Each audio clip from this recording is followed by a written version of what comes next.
Padahal orang Madura itu melakukan carok itu hanya ada pada 3 hal. Pertama, agamanya diganggu. Iya, carok. Agamanya diganggu. Kedua, hartanya diganggu, diambil, dirampas. Kelahi caroknya. Hartanya yang betul-betul secara sah hak milik dia diambil, dirampas. Caroknya.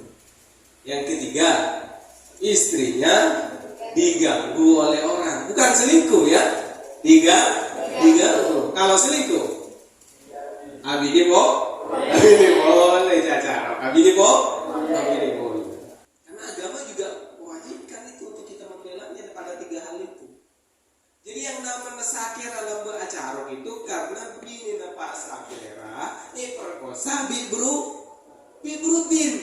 Itulah carok pertama kali. Istrinya Pak Sakira perkosa bibrutin. Kebetulan istri Pak Sakira ratin.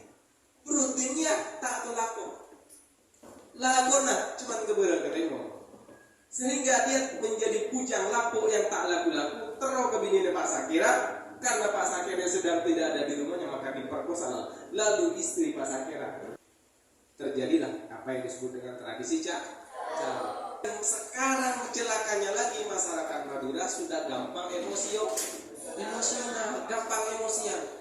Sikit-sikit kalau arek keluar sikit, itu tidak menandakan bahwa orang Madura yang ada pasro. Kenapa? Kehilangan identitasnya. Salah sebabnya apa? Kita lihat di media sosial, di grup-grup WA, di Pulau Madura sendiri sudah tidak menjaga marwahnya lagi sebagai orang Madura yang ada pasor, yang sopan santun. Padahal orang Madura itu dikenal sangat ada pasor. Kalau di IN, terutama di kampus-kampus tuh, kalau orang Madura itu sama orang lain pasti dikenal. Kenapa dikenal? Sopan. Ketemu dengan dosen di cium tangan, tawadu, senyum, tahu promodan, kemudian santun.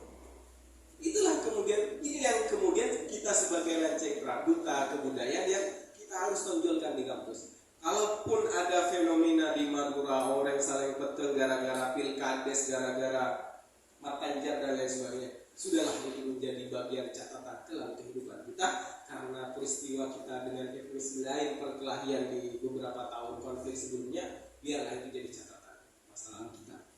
Kita harus menggali, menyampaikan hasanah kebudayaan Madura, asor, sopan, dan kita hanya menjaga di 3 marwah itu. 3 marwah itu kita jaga, insya Allah kita selamat dunia akhirat. Saya kira itu masih ada 10 menit lagi. Berapa sesi lagi? Satu aja ya. Satu pertanyaan aja boleh. Mungkin satu pertanyaan. Biar yang di belakang yang menilai. Turun di bawah. 1, 2, 3.